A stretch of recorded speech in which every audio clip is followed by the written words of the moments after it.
Thank you very much, Mr Deputy Speaker. I move the motion relating to the anniversaries of the Greta Army camp and migrant camps in the terms in which it appears on the notice paper. Thank you, Mr Deputy Speaker.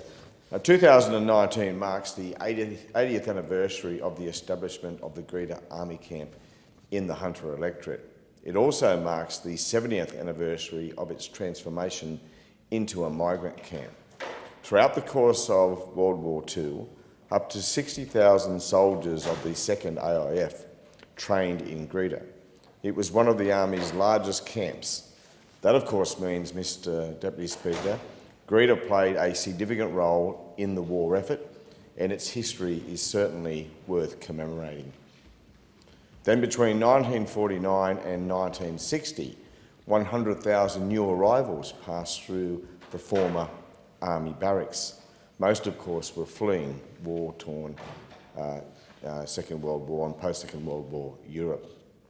They came originally from Poland, Hungary, Ukraine, Yugoslavia and Czechoslovakia and various Baltic states. Later, under a broader migration program, people from Italy, Greece, Macedonia, Russia and many other countries made the camp their temporary home. In all, people in the camp represented some 18 nationalities.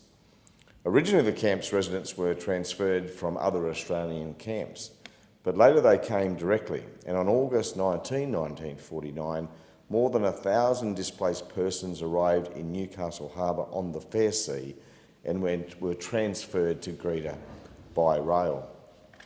Our post-World War II migration program shaped modern Australia, and Greta played a big part in our national development. The camp's residents learned both English and our way of life while in the camp. Happily, we learned much from them too, and we embraced much of their culture and, of course, their food. We are a richer country for the experience. Sadly, Mr Deputy Speaker, our visit to the site's camp provides no hint of its national significance. Those with family links to the camp seeking to make a pilgrimage to their place of heritage will find no marking on the site, let alone a sign signifying its previous national significance. We are all indebted to former Newcastle Herald journalist Alex Schuler, who wants this changed. Alec was born in the camp to Yugoslav and Ukrainian parents. They were the first couple to be married in the camp's Orthodox church, and Alec was christened there.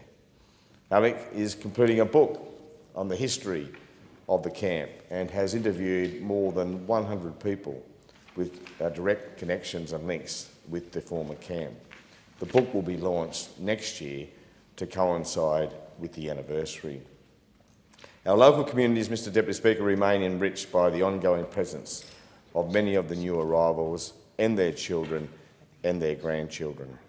In addition to commemorating and celebrating the 70th anniversary, we hope to ensure people who have an affinity with the former camp have somewhere and something prominent to visit. We must facilitate their pilgrimage and keep the memories and histories alive. Mr Deputy Speaker, there is a small monument in the main street of Greta, and that is respected and appreciated. But I think next year would be a good time to enlarge that monument, make it more visible to passing visitors. I think the camp could be a driver of significant tourism to the town as more and more people come to understand the local area's significance in our history. But I also think that Alex Schuler is right. Those seeking to make the pilgrimage back will easily drive past the site. You'll understand that these are great-grandchildren of the camp's original residents. It is a difficult place to find on a lonely road, and we do need to help them establish and find the site. One of the challenges is that it's on private land, and we don't know what the land's future holds. These will largely be a matter for the council, and I'm reaching out to the council to help us work through these issues. But of course the roadside verge might be, or the area between the road and the property might be an opportunity, but certainly we need to mark that site so people can easily find it.